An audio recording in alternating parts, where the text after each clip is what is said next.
The Great Happiness. बुद्धं शरणं गच्छामि। केच्छो मनुष्य पटिलाभो किच्छं मच्चान जीवितं किच्छो सद्धम्मा श्रवणं किच्छं बुद्धानं उपादो।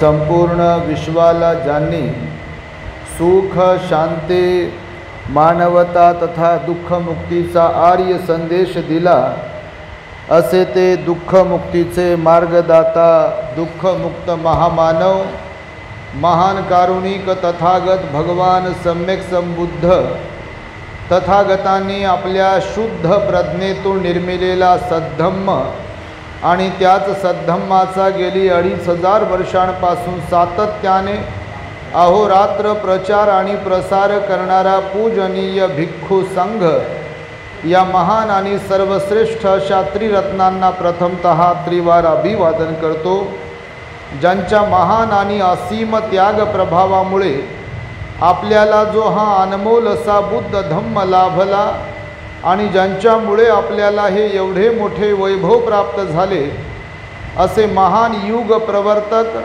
भारतीय राज्यघटनेचे शिल्पकार परमपूज्य बोधिसत्व डॉक्टर बाबासाहेब आंबेडकर या महामानवाच्या महान अशा धम्मक्रांतीमध्ये संपूर्ण जीवनाला समर्पित करून आज पुणे शहरातील देहू रोड भागातील चिंचोली या गावामध्ये वास्तव्यास असलेले चिंचोलीकर परिवारातील श्रद्धावान धम्म उपासिका पौर्णिमाताई चिंचोलीकर, त्यांचे धम्मपती, त्यांचा संपूर्ण परिवार यांच्या वतीने आज आईंच्या स्मृती दिनाच्या निमित्ताने पूजनीय भिक्खू संघास बोलावून धम्मदेसनेचे आयोजन करण्यात आलेले आहे। तेव्हा या धम्मदेसनेसाठी माझ्या समवेत उपस्थित असलेले पूजनीय भिक्खू धम्मबोधीजी थेरो, संचालक purity of mind YouTube channel, त्याचप्रमाणे ज्यांनी आत्ताच आपणास सुंदर आणि मार्मिक अशी धम्मदेसना दिली असे सर्च रिसर्च या यूट्यूब चॅनलचे संचालक पूजनीय भिक्खू यण धम्मानंदजी थेरो आणि आपल्या या बुद्धविहारातील सर्व श्रद्धावान उपासक उपासिका, पुणे शहरातील विविध वस्त्यांमधून धम्मदेसना श्रवण करण्यासाठी उपस्थित असलेले आपण सर्व श्रद्धावान उपासक उपासिका, बालक तथा बालिकांनो, तद्वतच दी ग्रेट हॅपीनेस या आपल्या यूट्यूब चॅनलचे सर्वच दर्शक, सर्वप्रथम तुम्हा सर्वांच्या प्रती मंगलमैत्री सद्भावना व्यक्त करतो आणि आपणा सर्वांच्या दुःखमुक्तीकरिता 2600 वर्षांपूर्वी तथागत भगवान बुद्धांद्वारा शिकविलेल्या धम्मोपदेशास प्रारंभ करतो। आपण सर्वांनी शांत, एकाग्र आणि श्रद्धायुक्त चित्ताद्वारे या अनमोल बुद्धवाणीला आपल्या हित सुखाकरिता श्रवण करावे, ग्रहण करावे। बघा, मानवी जीवनाबद्दल भगवान बुद्धांनी आपल्या 2600 वर्षांपूर्वी अनेक प्रकारचे उपदेश दिलेले आहेत। जीवन हे क्षणभंगूर आहे, ते परिवर्तनशील आहे। अर्थातच या सृष्टीमध्ये, या विश्वामध्ये जे म्हणून काही आहे ते स्थिर नाही आहे। बघा, आपण आता इथे बसलोत, आपलं जे काही वय असेल याच वयावरती आपली गाडी थांबेल काय? थांबेल काय? माझी, तुमची, कुणाची गाडी थांबेल काय? आपलं हेच शरीर आहे, याच नावाचे आपण आहोत। जे नाव आपल्याला आपल्या मातापित्यांनी नामकरण संस्कार ठेवून दिलं आहे, नाव तेच आहे। रंगरूप तसाच सिमिलर आहे 19-20, परंतु आपण बाल्यवयात जे होतो तेच आता आहोत काय? तसेच आहोत काय आता? वाटते तुम्हाला? जेव्हा बाळ होतं आपण, जेव्हा लोक म्हणायचे येतं का बाळा माझ्याकडे, येतो का माझ्याकडे, येतो का माझ्याकडे, तुझे गाल असे, आता म्हणते का कोणी तसं? म्हणेल का? म्हणू शकत नाही. का? तर परिवर्तन झालं आहे. शरीर शरीरच आहे, आपण आपणच आहोत, पण आपल्यात बदल झाला. एक काळ होता तारुण्याचा, आपण सहज एकदम स्पीडली फास्टली धावू शकत होतो. पण जेव्हा कोणी म्हातारं होईल त्यांना म्हटलं जागा तर तीच आहे, अंतर तेवढंच आहे, लावा घड्याळ पळा बरं. पळू शकते काय? तारुण्यामध्ये आपली नजर जशी असते तशीच नजर म्हातारपणात असते काय?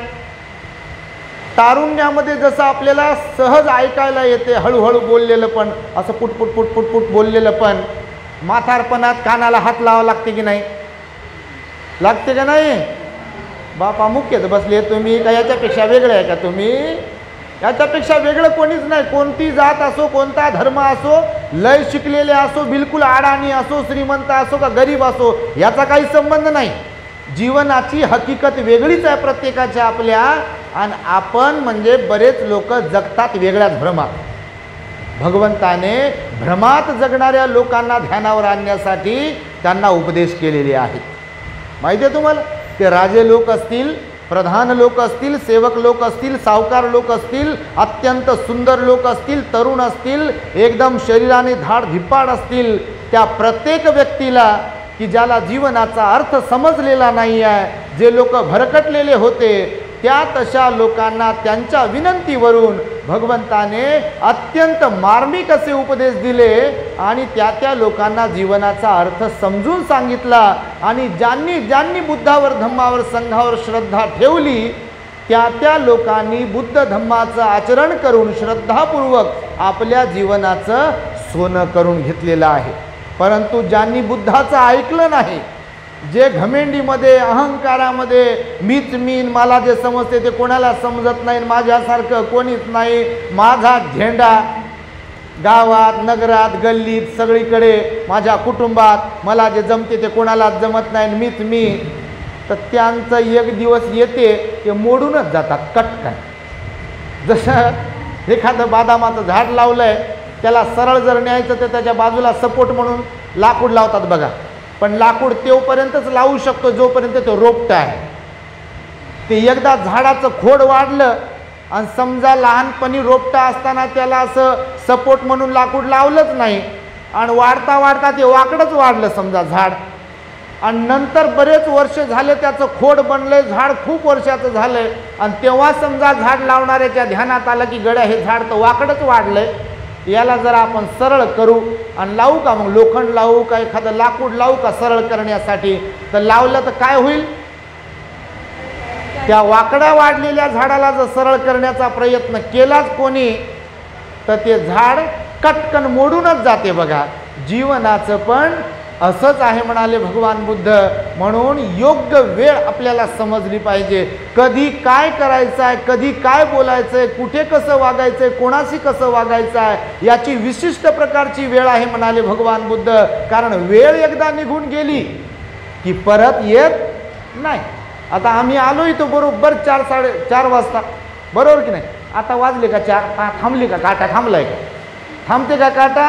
ना राजासाठी वेळ थांबू शकते, ना गरिबासाठी वेळ थांबू शकते, ना माणसांसाठी, ना प्राण्यांसाठी, ना अजून मी म्हणणारे कोणी असतील, वेळ कोणासाठीही थांबू शकत नाही. हा निसर्गाचा नियम आहे म्हणाले भगवान बुद्ध. म्हणून आपण जेव्हा बाळ असतो तेव्हाच बाळ असतो, जेव्हा तरुण असतो तेव्हाच तरुण असतो, जेव्हा मध्यवयाचे असतो तेव्हाच मध्यवयाचे असतो, आणि जेव्हा माथारे असतो तेव्हा माथारेच असतो. म्हातारपण एकदा आल्यावर या जगात कोणतं औषध नाही की त्यांना पुन्हा एकदा 25 वर्षाचं बनवून. आहे का?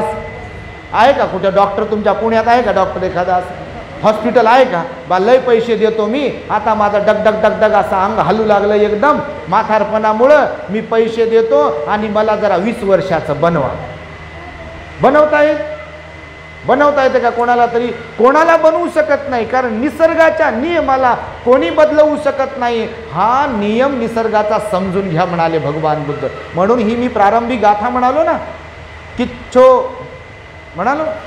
किच्चो मनुष्यपटी लाभो, तर भगवंतानं म्हणालेलं आहे की मनुष्याचा जन्म प्राप्त करणं मोठं कठीण आहे, आणि मनुष्याचा जन्म प्राप्त झाल्यावर मरणारांचे जिवंत राहणे हे सुद्धा कठीण आहे म्हणाले भगवान बुद्ध. म्हणजे मरणारांचं जिवंत राहणं कसं कठीण आहे की कोणी जर आजारी पडलाय, कोणी पेशंट आहे, हॉस्पिटलमध्ये आहे, खूप पैसे लावत आहे, पण त्याच्या कर्मविपाकाने जर मृत्यू येणार आहे, तो तुम्ही कोणी असो, तर वाचू शकते काय? डॉक्टरला म्हणू शकतो का आपण, डॉक्टर माझं घर विकतो, 1 करोड रुपये देतो तुम्हाला, बघा हे माझे 92 वर्षाचे जे बाबा आहेत का नाही, त्यांना तुम्ही 50 वर्षाचं करा. करेल कोणता डॉक्टर? स्वतःला तरी करेल का? तसं करता येईल का? निसर्ग नियमाला कोणीच बदलवू शकत नाही. आपल्या भगवंताचं पण तर तसंच झालं ना. माहीत एक दिवस मी सांगेल तुम्हाला की भगवंतासोबत सुद्धा कसं असं काय घडलेलं आहे. भगवंताच्या काळात 120-130 वर्षाचं आयुर्मान होतं, आणि भगवान आपले किती वर्षात गेले? 80 वर्षाचे. आणि भगवंताचे सख्खे चुलत भाऊ आनंद किती वर्ष जगले? 120 वर्ष जगले. बरेच भिक्खू जगले 130 वर्षांपर्यंत जगले, काही भिक्खू 120 वर्षांपर्यंत, कोणी 100 वर्षांपर्यंत जगले. भगवान 80 वर्षाचे झाले आणि महापरिनिर्वाणाला गेले. बरोबर की नाही? आताही पहा, आताचं सध्याचं आयुर्मान आहे 60, 70, 75 पर्यंत. अगोदरचं आयुर्मान होतं 90 वर्षांपर्यंत, कोणी 100ही गाठायचं. आताही काही मोजके लोक आहेत की ज्यांनी 100ही क्रॉस केली. पण आता तुम्ही जर पाहिलं तर लहान लहान लेकरांना अटॅक येत आहे, तरुण मुलांना अटॅक येऊन मरत आहेत. बघा, भगवंताच्या काळामध्ये आयुर्मान जरी जास्त होतं, पण भगवंताला सुद्धा 80व्या वर्षी जावं लागलं का नाही, महापरिनिर्वाण झालं की नाही. तर म्हणून प्रत्येकाच्या जीवनाचं असंच आहे. तर भगवंत म्हणाले की या जीवनाला समजून घ्या, म्हणून मरणारांचे जिवंत राहणे हे मोठं कठीण आहे. ज्यांच्या कर्मामध्ये, ज्यांच्या कर्मविपाकामध्ये मृत्यू असेल, त्यांना कोणी थांबवू शकत नाही.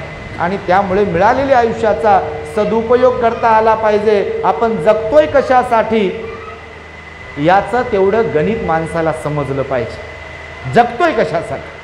बऱ्याच लोकांना हा जर प्रश्न स्वतःला विचारला की आपण जगतोय कशासाठी, असा जर इन्स्टंट प्रश्न विचारला तर लोकांची धांदल उडेल. बघा, लोक सांगतील माझ्या लेकीसाठी जगतो, मी मुलासाठी जगतो, मी पैसे कमवायचे, मला घरासाठी जगायचे, मला गाडी घ्यायची वगैरे वगैरे. हकीकतमध्ये ॲक्च्युअलमध्ये जे प्रश्नाचं उत्तर असेल ते बऱ्याच लोकांना देता येणार नाही. बघा, देता येईल? बघा, तुम्ही कल्पना करून बघा, तुम्ही हा प्रश्न स्वतःला विचारून बघा की जगतोय कशासाठी. बरेच लोक म्हणतील बघा मुलाबाळांसाठी जगतोय, नवऱ्यासाठी जगतो, कोणी म्हणेल बायकोसाठी जगतो, कोणी म्हणेल कशासाठी जगतो. भगवान म्हणाले या प्रश्नाचं एकच उत्तर देता येणार नाही लोकांना. का? तर बहुतेक लोक भ्रमामध्ये जगतात. कशामध्ये? भ्रमामध्ये जगतात. लोकांना वाटते आपण जिवंत आहोत, बस आयुष्य आरामाचं जीवन जगायचं आहे, खायचं आहे, प्यायचं आहे, आताचा दिवस गेला, उद्याचा सूर्य उगवेल, उद्याचा सूर्य मावळेल, परवाचा सूर्य उगवेल, मावळेल, आपण जिवंतच राहतो का काय असं वाटते प्रत्येकाला. पण मृत्यू केव्हा, कुणाला, कधी, कसा गाठेल हे सांगता येते.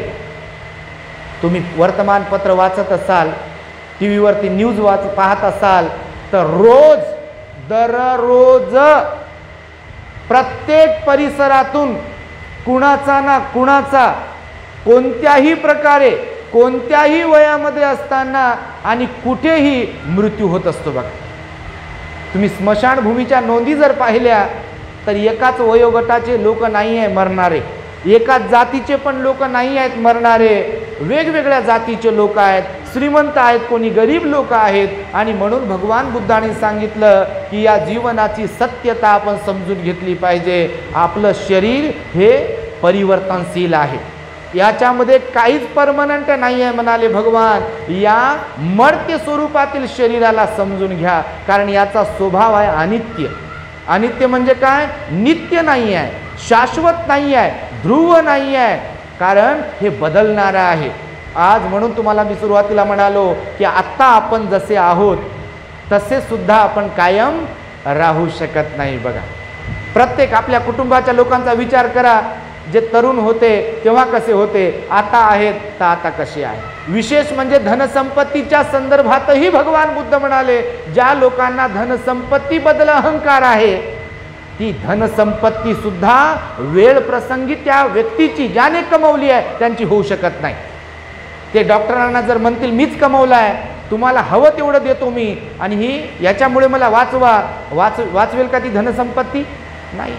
तीच धनसंपत्ती जी आपण कमवली आहे, जिच्यावर अधिकार गाजवला आहे, जिच्याबद्दल अहंकार ॲटिट्यूड आपल्यामध्ये आपण बाळगला, एक दिवस असा येतो की चाब्या आपल्या हातातून जातात आपल्या मुलांकडे, सुनांकडे, आणि आपणच कमवलेल्या घरामध्ये, आपणच बांधलेल्या घरामध्ये, आपणच मरमर करून जमवले त्याच संपत्तीवर आपला अधिकार राहत नाही.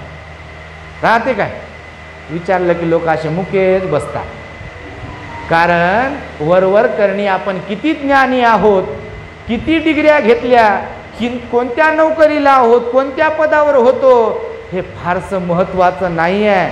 धनसंपत्ती महत्त्वाची आहे, पदप्रतिष्ठा महत्त्वाची आहे, पण तेवढंच महत्त्वाचं नाही आहे. जीवन त्याच्यापेक्षा वेगळं आहे. हे समजून ज्यांना येईल, ज्यांना हे समजेल, भगवान बुद्ध म्हणाले ते सुखाने जगतील. अन्यथा असंतुष्टीच असंतुष्टी. मी जसं नेहमी सांगतो की घड्याळाचा बॅटरी संपली की काही लोक बघा, आता तुम्हीच तर बाबासाहेबांमुळे तुम्हाला मिळालं सुख, शांती, समाधान, म्हणजे घरदार मिळालं की नाही? मिळालं की नाही? मिळालं ना, बिलकुल. पण मला सांगा, लोकांचे चेहरे पाहिले तर सगळ्यांचे चेहरे प्रसन्न असतात काय? असतात काय? आता पहा तुम्ही, असतात काय? तर विचारा स्वतःला, हकीकत असते काय? मोड चेंज होत असतात मोबाईल सारखे, कधी व्हायब्रेट मोड, कधी सायलेंट मोड, कधी जनरल मोड. विचारूच नका. ते वातावरणानुसार, परिस्थितीनुसार, कधी तर घरचे लोकांच्या समोर गेल्यावर मोड चेंज होते. व्हायब्रेट मोडवरती बोलतच नाही, माझ्या मनासारखं वागत नाही म्हणते, माझ्या मनासारखं बोलत नाही, मी बोलत नाही, मी जेवत नाही, मी काय करत नाही, घरातच येत नाही म्हणते. आणि त्यामुळे भगवंताने सांगितलं बघा की जीवन अनमोल आहे. या जीवनाच्या सत्यतेला समजून घ्या आणि मरण्याच्या अगोदर या देहाचं चीज करा, या जीवनाचं चंदन करा. हे जीवन, हे आयुष्य केवळ स्वतःसाठी जगू नका, इतरांच्याही वाट्याला तुम्ही आले पाहिजे. आणि त्याच्यासाठी तुम्ही धार्मिक बनले पाहिजे, तुम्ही संयमी बनले पाहिजे. तुमच्या वाणीवर तुमचा संयम असायला पाहिजे, तुमच्या मनावर तुमचा संयम असायला पाहिजे, तुमच्या शरीरावर तुमचा संयम असायला पाहिजे. आणि वाणीवर, मनावर, शरीरावर संयम त्यांच्याच राहील जे बुद्ध धम्माचं आचरण करतील. जे बुद्ध धम्मापासून लांब आहेत त्यांचा आणि आचरणाचा काही संबंध नसतो बघा. कारण बुद्ध धम्माचं आचरण केलं तर अंगुलीमालाचा अहिंसक बनू शकतो, अहिंसकाचा अंगुलीमाल बनला होता आणि अंगुलीमालाचा भिक्खू बनू शकतो. आणि त्यामुळे बघा, मी नेहमी सांगतो की या जीवनाबद्दल आपण खरंच समजून घेतलं पाहिजे. मरण प्रत्येकाच्या वाट्याला आहे. आई गेल्या, चिंचोलीकर परिवारातल्या आई गेल्या, पौर्णिमा ताईंची फार इच्छा होती बुद्ध गयला, ते आमच्या बरोबर आल्या बघा.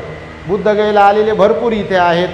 हावळे ताई आहेत, साहेब आहेत, त्यानंतर गायकवाड आई आहेत या ठिकाणी. अजून कोण आहे बापा? हे आपल्या नर्मदा आई आहिरे आहेत. तुम्ही काय सिन्नरचे? शिंदे ताई आहेत, भरपूर आहेत आमच्या बरोबर आलेल्या बघा. तर पौर्णिमा ताई पण आमच्या बरोबर बुद्ध गयला आल्या होत्या आणि त्यांची तेव्हापासून इच्छा होती की भंतेजी आमच्याकडे या, भंतेजी आमच्याकडे या. तारखेसाठी आम्हाला फोन करू परेशान झाल्या बघा. शेवटी मग यांना फोन केले, यांनाही तारखा दिल्या नाही. मग कशी तरी ही तारीख दिली आणि या तारखेला ते कार्यक्रम संपन्न होतो आहे.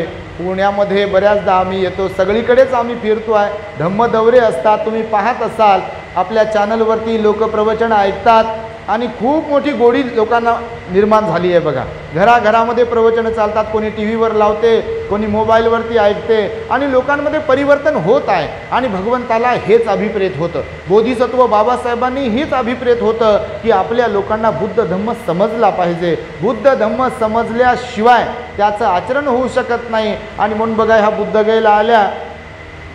गयला आल्यामुळे तिकडे समजलं तुम्हाला की बुद्ध कुठे थांबले, बुद्धाने उपदेश कुठे केले, विशाखाला कसे उपदेश दिले, कुठे उपदेश दिले, अनाथ पिंडकाला कुठे उपदेश दिले, प्रसेनजित राजाला कुठे उपदेश दिले, बिंबिसार राजाला कुठे उपदेश दिले. ह्या सगळ्या गोष्टी तिकडे गेल्यावर आपल्याला समजतात. आणि म्हणून तुम्हाला या प्रसंगी मी थोडक्यात छोटी छोटी ही धम्मदेशना देतो आहे की जीवनामध्ये आपण पुण्यकर्म केले पाहिजे.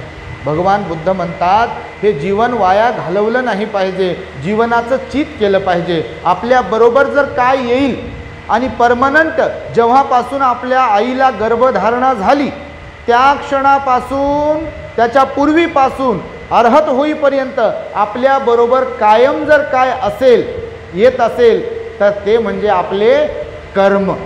तुम्ही धम्मपद वाचलं तर तुमच्या लक्षात येईल भगवान बुद्ध म्हणाले आपला वारसा, आपला वारस, आपले माता, आपले पिता, आपले बंधू जर कोण असेल हकीकतमध्ये तर आपले कर्म असतात. म्हणून भगवंताने सांगितलं की आयुष्यामध्ये पुण्यकर्म कुशल कर्म करत राहा, कारण कर्मच आपल्याला पुण्यकर्म आपल्याला सुख देऊ शकतात आणि पाप कर्म आपल्याला दुःख देतात. परंतु भगवंताने हेही सांगितलं आहे की मनुष्य असा प्राणी आहे की त्याला सहज कळत नाही आपण कसं कर्म करतो आहे ते, पण कर्माचा फळ, कर्माचा परिणाम जेव्हा भोगायला मिळेल तेव्हा वेळ निघून गेलेली असतात म्हणाले भगवान बुद्ध. मी नेहमी दृष्टांत सांगत असतो बघा, कर्माचे परिणाम कसे भोगावे लागतात आणि तेव्हा कशी वेळ निघून गेलेली असते हे माणसाला सहज कळत नाही बघा. कारण भगवान म्हणाले मन मुख्य आहे, ते मन मनोमय आहे आणि त्या मनानेच कर्म करत असतो आपण. मन आपल्याला ऑर्डर देते आता इथे यायचं की नाही यायचं. आता काही लोक दूरदूरून आलेत, स्टेटस पाहून आले भंतेजींचं, दूरदूरून आले, तुम्हाला इच्छा झाली, श्रद्धा निर्माण झाली की अरे भंतेजी येत आहेत चला धम्मदेशनेला, तर तुम्ही आलात. आता इथंही कोणी आलं नसेल, ताईनं सांगितलं असेल, चिंचोलीकर साहेबांना सांगितलं असेल भंतेजी येतात चला बापा, भंतेजी येतात चला, तर ते वाकडं तोंड केलं असेल. त्या पौर्णिमा ताईला काही काम नाही, चिंचोलीकर साहेबाला काही काम नाही आणि आम्हाला खूपच काम आहे तर आम्ही घरातच बसतो. तुम्ही नाही बापा तसे, म्हणून तर तुम्ही इथे आलात नाही का. परंतु असे लोक आहेत बघा, बाबासाहेबांनी बुद्ध धम्म दिला, सगळेच लोक पाळतात काय? पाळतात? सगळेच लोक विहारात येतात काय? मी तर प्रत्येकच ठिकाण, मी परखड बोलत असतो, आपण इथे विहार बनवलंय, आहे विहार, भगवंताची मूर्ती आहे, बाबासाहेबांना सांगितलं विहारात जा, तर वस्तीतले सगळे येत असतील का विहारात? येत असतील? अहो बिलकुल येत नसतील. मी सांगतो तुम्हाला, मोजकेच लोक येतात, मोजक्याच महिला मोजकेच पुरुष येतात विहारात, सगळीकडे हीच गत आहे. म्हणून बुद्ध धम्म किती महान आहे हे महत्त्वाचं नाही आहे, बाबासाहेबांनी किती महान काम केलं हे महत्त्वाचं नाही, आपण त्यांचे जर अनुयायी आहोत तर आपण त्यांच्या मार्गावर चालतोय का ही गोष्ट खूप महत्त्वाची आहे. या ठिकाणी बघा एक कांबळे साहेब आलेले आहे, वाळू साहेब आलेले आहे, बालेवाडीतून. कुठून आले तुम्ही? माळुंग्यातून आले. मला कांबळे साहेबांनी फोन केला, ते मातंग समाजातील आहेत परंतु बुद्ध धम्माचं आचरण करतात काटेकोरपणे, उपोषण पालन करतात. आता वावळू साहेबांनी सांगितलं, त्यांच्याबद्दल त्यांचं टाळ्या वाजून स्वागत करा.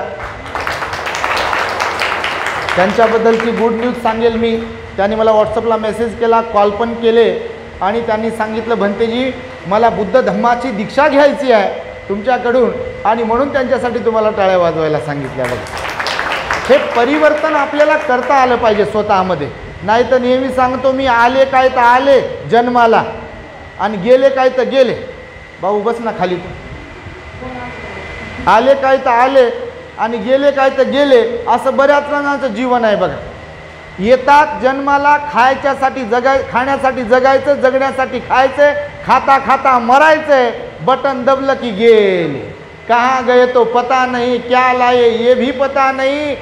असं काही लोकांचं जीवन आहे. तुमचं नाही बापा, तुम्ही तर धार्मिक आहे, श्रद्धावान आहे, पण असे काही लोक आहेत, भगवंताच्या काळातही होते, आजही आहे, उद्याही राहतील. भगवान म्हणाले आपण त्यांच्यापैकी नसलो पाहिजे, केवळ खाण्यासाठी जगणारे आणि जगण्यासाठी खाणारे आणि फक्त लेकरं जन्माला घालणारे. तसे तर प्राणी पण आहेत, मग नाही आहेत का?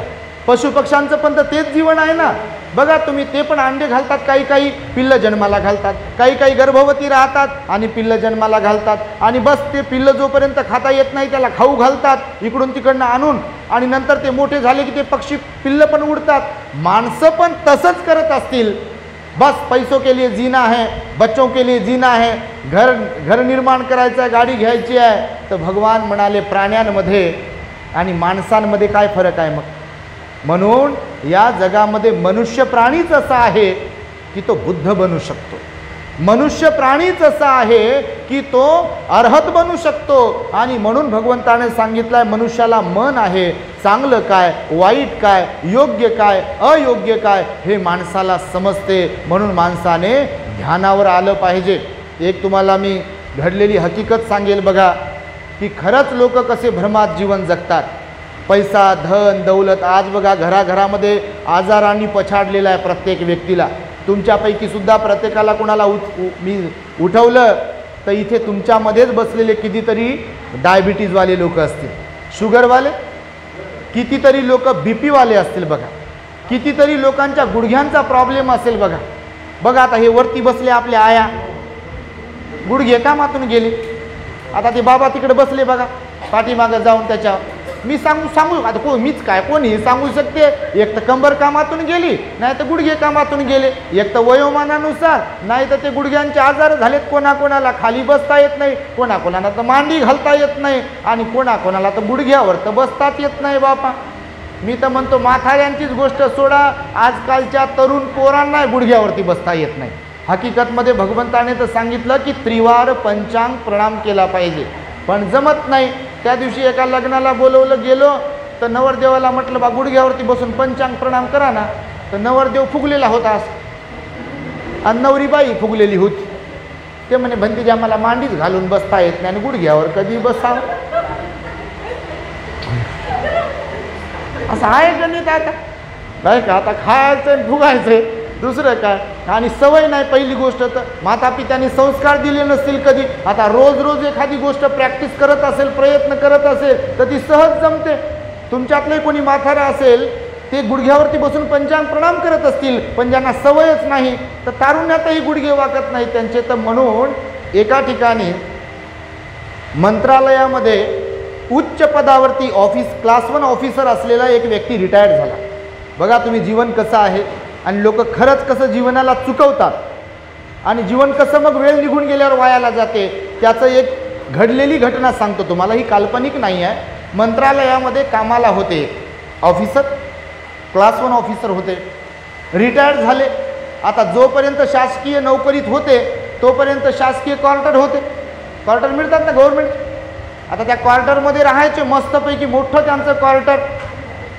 परंतु काही काही लोक असतात, तुम्ही नाही, पदाचा अहंकार असते. कोणाकोणाला शुल्लक पद असले तरी त्याचा अहंकार असते.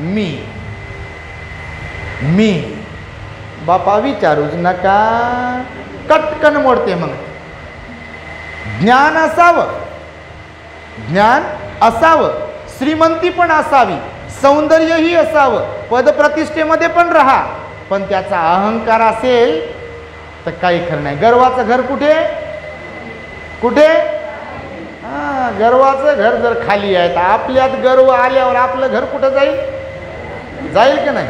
मी नेहमी सांगतो, नदी आहे, नदीमध्ये लव्हाळा गवत आहे, हराळी गवत आहे. एखाद्या टेकडीवर रेती वगैरे जमा होते नदीच्या मधोमध आणि तिथं गवत उगवते. आणि नदीच्या किनाऱ्यावर झाडं असतात, मोठे मोठे झाडं असतात, एकदम त्याचे असं मोठमोठे झाडं असतात, खोड असतात. नदीला पूर येते, पहिला पूर येते, त्या गवतावरून जाते पूर, ते गवत असं वाकते खाली. आता गवत लवचिक असते, ते गवत वाकते, पूर ओसरते, पुन्हा गवत मस्त डोलते. हे किनाऱ्यावरचे जे झाडं असतात ते काय वाकत नाही, ते असे सरळच. माझं काय करेल पूर, माझं काय करेल पूर म्हणता म्हणता पहिला पूर येते, त्याच्या बुडाखालची माती घेऊन जाते थोडीशी, गवत पुन्हा जैसे थे. दुसरा पूर येते, गवत वागते, मधोमध असलेलं गवत वागते, पण हे किनाऱ्यावरचे झाडं मात्र ताटच राहतात, पुन्हा माती घेऊन जाते पूर. तिसऱ्यांदा महापूर येते, तोपर्यंत हे किनाऱ्यावरचे जे असतात सरळच असे, मी वाकतच नाही, पूर काय करेल पूर काय करेल असं म्हणणारे. नंतर महापूर येते, ते मोठे मोठे झाडं होत्याचे नव्हते होतात आणि गवत मात्र पुन्हा जैसे थे डोलत राहते. असंच जीवनात कधी कधी ज्यांना अहंकारानं पछाडलंय आणि त्या अहंकारामुळे ज्यांना कुटुंबातले लोक कळत नाही, पाहुणे कळत नाही, सोयरे कळत नाही, समाज कळत नाही, काहीच कळत नाही, विहारही कळत नाही. बापा तुमच्याकडं काय माहीत नाही परिस्थिती, पण मला वंदना येते म्हणते, आणि बस माझ्यासारखं कोणीच नाही म्हणते, मला सुत्त येतात म्हणते, माझ्यासारखं कोणीच नाही. बापा येत असेल तर चांगली गोष्ट आहे ना, भगवंताची वाणी जमली पाहिजे, आली पाहिजे तुम्हाला, पंचशील आलं पाहिजे, वंदना आली पाहिजे तुम्हाला, सुत्त आले पाहिजे तुम्हाला, गाथा आले पाहिजे तुम्हाला. पण ते येतंय म्हणून त्याच्यातून अहंकार, आणि त्या अहंकारातून वायाला गेलो, आणि ज्याला काहीच येत नाही ते मात्र विनम्र, तर श्रेष्ठ कोण? कोण श्रेष्ठ? भगवंताच्या काळात पटिशन नावाचे भंतीजी होते, तुम्हाला माहीत असेल, आपण सांगितलेलं आहे सगळ्या गोष्टी. त्या पटिशन भंतीला काहीच येत नव्हतं, पण ज्यांना येत होतं ते डिवचत होते त्या पटिशन भंतीला. तुम्हाला गाथा येत नाही, तुम्हाला सुत्त येत नाही वगैरे वगैरे. भगवंतानं ज्यांना येतंय आणि त्याचा अहंकार आहे त्यांना फटकारलं. भगवान त्यांना म्हणाले, जे डिवचत होते, तुमच्याकडे ज्ञान असून तुम्ही अज्ञानी आहे, यांच्याकडे ज्ञान नाही आहे, पण ज्ञान नाही तरीसुद्धा यांचा स्वभाव चांगला आहे, म्हणून ज्ञानी खरे पटिसेन आहे, आणि ज्यांना ज्ञानाचा गर्व आहे ते अज्ञानी आहे. भगवंताचं वचन आहे. म्हणून आपल्याकडे काय आहे हे महत्त्वाचं नाही आहे, आपला स्वभाव कसा आहे हे फार महत्त्वाचं आहे. मग ते भिक्खू असो, उपासक असो, गृहस्थ असो की कोणत्याही जाती धर्माचे असो. तर तो अधिकारी जो होता मंत्रालयातून रिटायर्ड झाला आणि तो एका सोसायटीमध्ये राहायला गेला, उच्चभ्रू सोसायटीमध्ये. तुमच्या पुण्यातही अशा सोसायटी असतील. उच्चभ्रू सोसायटीमध्ये राहायला गेला, त्याचा तिथे बंगलो मोठाच्या मोठा रो हाऊस असेल त्याचं. मग तिथे राहायला गेला, त्याचे मुलं बाळं. पण भगवंतानं सांगितलं की अहंकार फार डेंजरस. मग तो पदाचा असेल, ज्ञानाचा असेल, आणि त्याची सवय जर जडली तर माणसं दुसऱ्याला तुच्छ लेखतात. बघा, माहीत आहे की ना तुम्हाला, एकदम तुच्छ. अहंकार जर असेल तर तो राहत होता त्या सोसायटीमध्ये. ज्या सोसायटीत तो राहत होता तर त्या सोसायटीत त्याच्या बरोबरीचे इतर पण लोक होते, पण सगळ्यांचा स्वभाव सारखा नसतो. एका परिवारातील जरी लोक असतील, समजा तुमचे मुलं एका स्वभावाचे आहेत का? आहेत का? बिलकुल नाही आहे. बघा, काही प्रेमळ आहेत, काही समजदार आहेत, आणि काही तर तुमची गिनतीच करत नसतील. बापा डोळेच फाडून पाहत असेल, पप्पा काही सांगतील, मम्मी काही सांगेल तर लय झाकली मूठ, तर लय डेंजर आहे लोकांची. सोयरिकीच्या वेळेस बोलतात लोक, माझ्या मुलासारखा मुलगाच नाही म्हणते, माझ्या मुलगीसारखी मुलगीच नाही म्हणते, परंतु हकीकत वेगळीच असते. आणि त्यामुळे तो जो अधिकारी होता त्या सोसायटीमध्ये राहत होता, आणि तिथे राहत असताना तो इतरांना तुच्छ लेखत होता. आता दुसरे लोक विनम्र होते, समजदार होते, पण हा एकटा अहंकारी होता. आणि याला अहंकार होता आपल्या होऊन गेलेल्या नोकरीचा. ॲक्च्युअली हा सेवानिवृत्त झाला, पण भगवंताने सांगितलं संस्कार जसा झाला तो संस्कार आपल्याला भलतीकडे घेऊन जातो. रिटायर्ड झाल्यावर कुत्रं फिरायला घेऊन यायचा, मॉर्निंग वॉकला, इव्हिनिंग वॉकला. कुत्रं पाळलेलं ते कुत्रंसोबत घेऊन यायचा, कुठे कुठे बसायचा, पण त्याच घमेंडीमध्ये मी अधिकारी, मी क्लास 1 ऑफिसर, माझा बंगला, माझा पोरगा डॉक्टर झाला एक, माझा पोरगा एक इंजिनियर झाला, माझी पोरगी अशी झाली. प्रत्येकाला ज्याला भेटेल त्याला स्वतःचंच कौतुक, आम्ही असे, आमचं घर तसं वगैरे वगैरे. त्याच्यासोबतचे लोक होते, त्यातले एक अधिकारी होते, ते अधिकारी थोडेसे म्हातारे होते, ते पाहत होते, फक्त त्याचं पाहत होते. तर एक दिवस जवळ येऊन त्यांच्याशी त्यांनी मैत्री केली. जे दुसरे अधिकारी होते ना म्हातारे, त्यांनी सांगितलं नाही मी की पूर्वी कोणता अधिकारी होतो, मी रिटायर्ड होऊन इथं कोणत्या नोकरीतून आलो वगैरे वगैरे. पण यांना स्वतःचं कौतुक करण्याची फार इच्छा होती. प्रत्येकाकडे कौतुक करायचे, कुत्र्याचं पण कौतुक. माझ्यासारखा कुत्रा कोणाकडेच कुत्रा नाही. विचारूच नका बापा, अहंकार असेल तर काय काय म्हणेल सांगूच नका. माझ्या टी व्हीसारखा टी व्ही कोणाच्याच घरात नाही म्हणते. प्रत्येक बाबतीमध्ये तसं आहे. लग्नात जेवण केलं तर म्हणते आतापर्यंत इथं खूप लग्न झाले असतील, पण आम्ही जसं जेवण केलं, आम्ही जसं लग्न लावलं तसं लग्न कोणाचंच नाही झालं म्हणते. ते विचारूच नका, अहंकार असेल तर. एक दिवस असं झालं, ते म्हातारे अधिकारी जे होते त्यांना काही दिवस गेल्यावर गाठलं, आणि त्यांना वाटलं बा याला समजून सांगावं की जीवनाची हकीकत काय आहे, आणि हे बाकीचे कोण आहेत, कोणत्या हुद्द्यावरून आलेले आहे, पदावरून आलेले आहे. म्हणून एक दिवस असंच बसला, आणि तो त्याच्याच पाडा सुरू केला होता त्यानं, मी असा मी तसा. ते म्हातारे अधिकारी जे होते रिटायर झालेले, त्यांनी त्या ऑफिसरला सांगितलं की म्हणे बघा साहेब, तुम्ही ज्या आविर्भावात वागताय बोलताय तर असं समजू नका की आमच्यासह हे आजूबाजूला बसलेले लोक असेच आहेत. हे तुमच्या बाजूला बसलेले जे अधिक व्यक्ती आहेत ते रेल्वेमध्ये महाव्यवस्थापक होते. त्यांनी आतापर्यंत कोणाला सांगितलं नाही की मी रेल्वेमध्ये महाव्यवस्थापक होतो आणि माझी उठबस अशी होती तशी होती. हे दुसरे जे होते ते इस्रोमध्ये इस्रो आहे ना, त्या इस्रोमध्ये होते उच्च पदावरती. ते रिटायर झाले, इथं राहायला आले, पण त्यांनी कधी कोणाकडे सांगितलं नाही आपल्याबद्दल की मी असा होतो, माझी उठाठेव अशी होती, माझी खुर्ची अशी होती, माझ्या हाताखाली एवढे लोक होते वगैरे वगैरे. हे चौथे व्यक्ती जे तुम्हाला सांगेल मी, तर हे पण संसद होते, पण आता रिटायर झाले, म्हातारे झाले आणि आपल्याबरोबर राहत आहे. ते म्हणे जीवनाला तुम्ही समजून घ्या, आपण एकाच सोसायटीत राहतो, हा अहंकार चांगला नाही. तुमच्यासारखेच आम्ही सगळे आहोत, पण तुमच्या अहंकारामुळे तुम्हाला तुमचा बीपी त्रास देईल, तुमचा शुगर तुम्हाला त्रास देईल, म्हणून तुमचा अहंकार तुम्ही वाढवू नका. आणि त्याला सांगितलं आपण आता सध्या रिटायर झालेले जे आहोत ते कशासारखे आहोत, तर फ्यूज उडालेल्या बल्बसारखे. कशासारखे? फ्यूज उडालेल्या बल्बसारखे. बल्ब तर आहे पण त्याचा आतला फ्यूजच उडालाय. त्याला कुठेही लावा तुम्ही, लागेल का? उजेड देईल का? येईल का त्याच्यात प्रकाश? तर प्रकाश येऊ शकत नाही त्याच्यात. तर त्यांनी त्याला समजून सांगितलं की आपण तसेच आहोत. एक दिवस होता लोक आपल्याला नमस्कार करायचे, एक दिवस होता लोक आपल्याला घाबरायचे, आणि आता घरचे तरी घाबरतात का म्हणे? ते मुकत बसलं मग. आणि खरंच अशी हकीकत आहे, घरचे घाबरत नाही, दुसऱ्याचा तर विषयच नाही काही, कारण नोकरीत नाही ना. एक दिवस होता म्हणे तुमच्या सहीसाठी लोक कितीतरी दिवस वाट बघायचे, साहेब सही करतील का, साहेब सही करतील का. आणि आता तुमची सही कोणी विचारते सहीला तुमच्या? आणि तुम्हाला तरी आता डगडग डगडग हालत आहे, तुम्ही सही तरी करता येते का?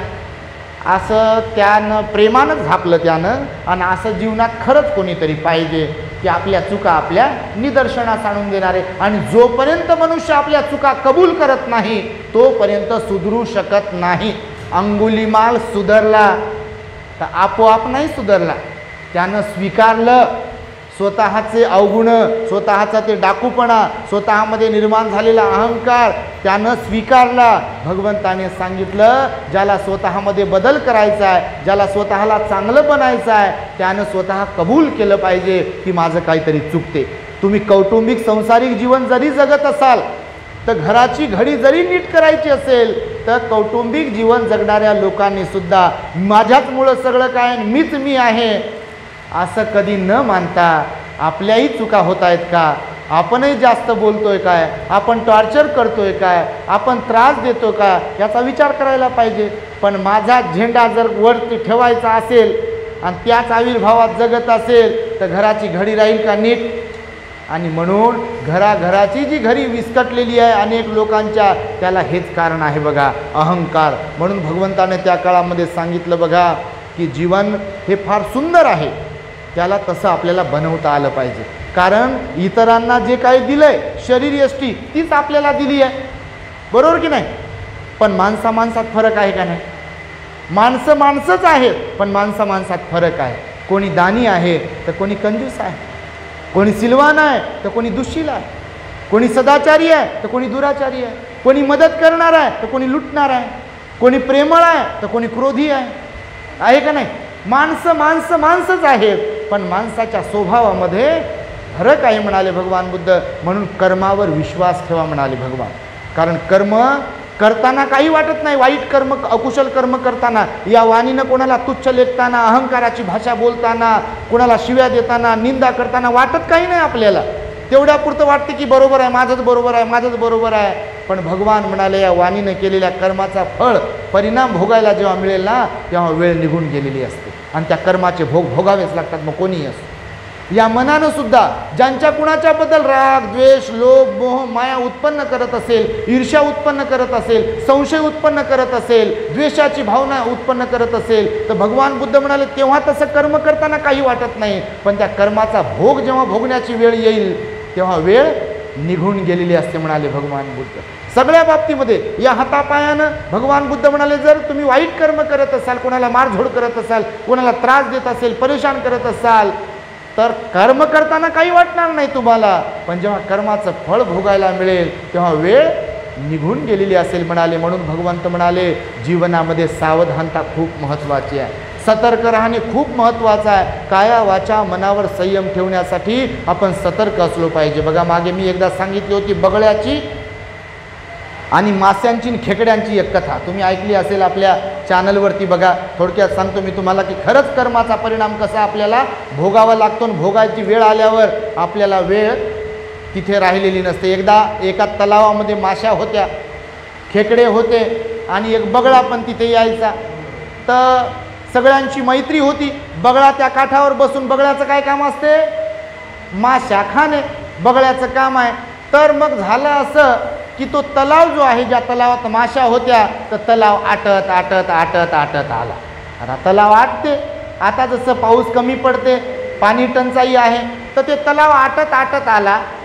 तर मग या माश्या जेवढ्या होत्या त्या माश्यांना बगळ्यांनी युक्तिवाद लढवून सांगितलं की बघा माश्यांनो, मी तुमचाच मित्र आहे, तुम्ही माझं जर ऐकाल तर मी तुम्हाला स्वर्गात नेऊन ठेवतो. आता माश्या अशाच होत्या. माश्यांना वाटलं बापा खरंच आहे. तर तो बगळा म्हणे त्या ठिकाणी दुसऱ्या जंगलामध्ये एक तलाव आहे, पण तुम्ही जर माझ्यावर विश्वास ठेवला तर माझ्या चोचीमध्ये मी तुम्हाला पकडतो आणि त्या लांबच्या तलावात नेऊन सोडतो. तिथं खूप मोठा तलाव आहे जो कधीच आटणार नाही. आता माशांना वाटलं बा इथं आपण मरू, त्याच्यापेक्षा परवडते ह्याच्यासोबत जायचा विश्वास ठेवून. आणि इथे पाणी आटत होतं तर माश्या तयार झाल्या. तर एका एका माशीला तो बगळा घेऊन जायचा आणि तो तलाव दाखवायचा. तलाव खरंच होता दुसरीकडे. त्या तलावावरून फिरून यायचा आणि त्या तलावाच्या काठावर असलेल्या झाडावर त्या माशांना खायचा आणि त्या माशांचे काटे मग खाली पडायचे. नित्यक्रम रोजचा त्याचा असा क्रम सुरू होता. मग आता माश्या संपल्या, आता खेकडे राहिले. तर खेकडे राहिले तर मग आता खेकड्यांची वेळ आली. तर बगळ्याला वाटलं बा माश्या संपल्या आता, तर खेकड्याला खाऊन टाकू आपण असंच जसं माश्यांना खाल्लं. तर मग खेकड्याजवळ येऊन बगळा म्हणे बा बघा, मी माश्यांना त्या मस्तपैकी मोठ्याच्या मोठ्या तलावात नेऊन सोडलंय आणि स्वच्छंदपणे ते विहार करत आहेत, तिथे पोहत आहेत मस्तपैकी. तुमचा माझ्यावर विश्वास असेल तर मी तुम्हाला घेऊन जाऊ शकतो, पण एका एकानं न्यावं लागेल. तर खेकडा हुशार होता.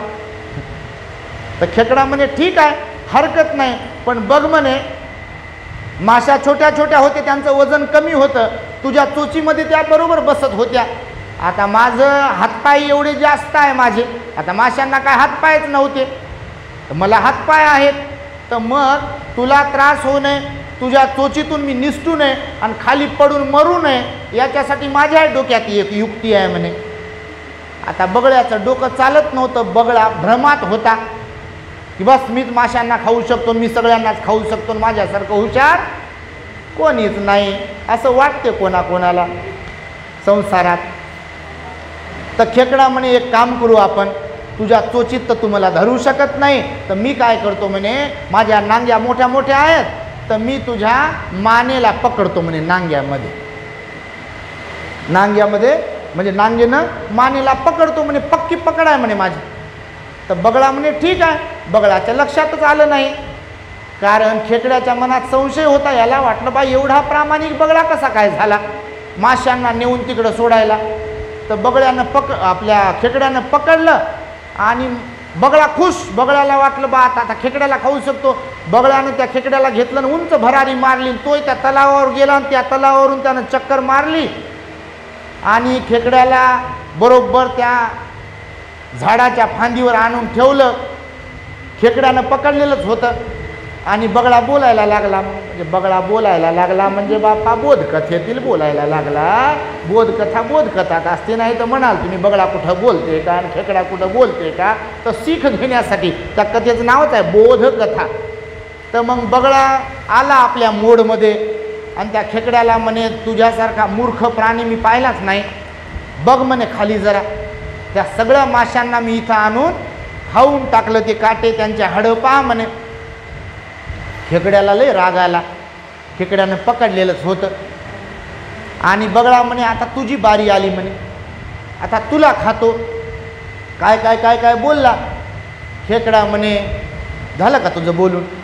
म्हणे हो.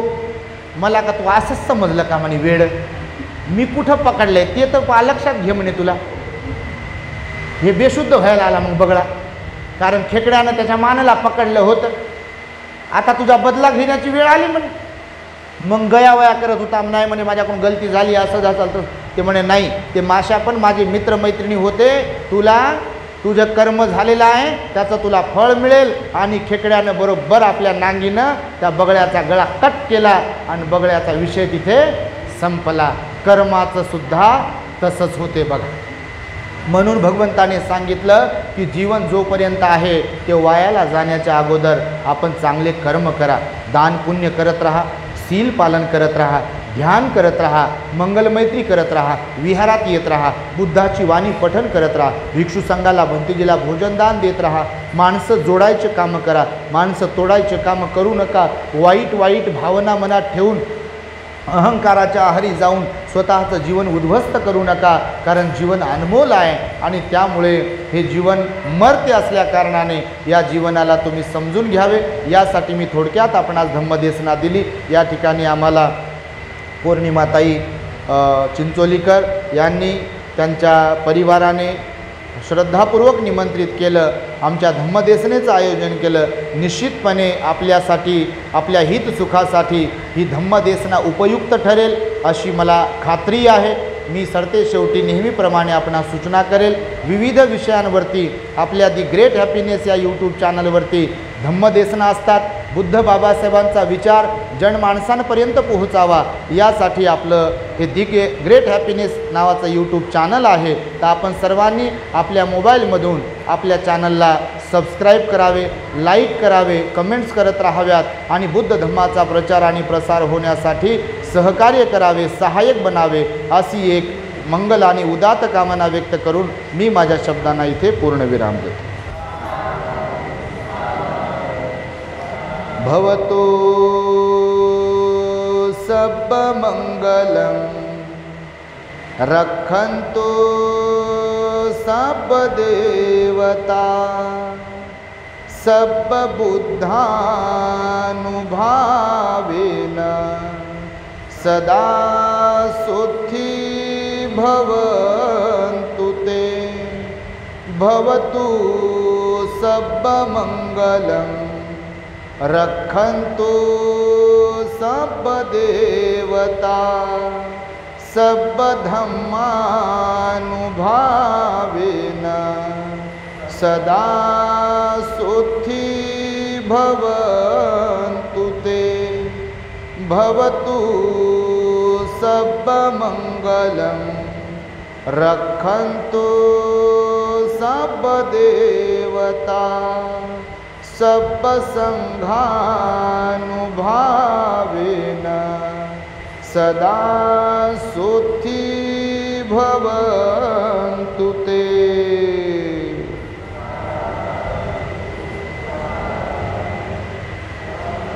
बुद्धं नमामि, धम्मं नमामि, संघं नमामि.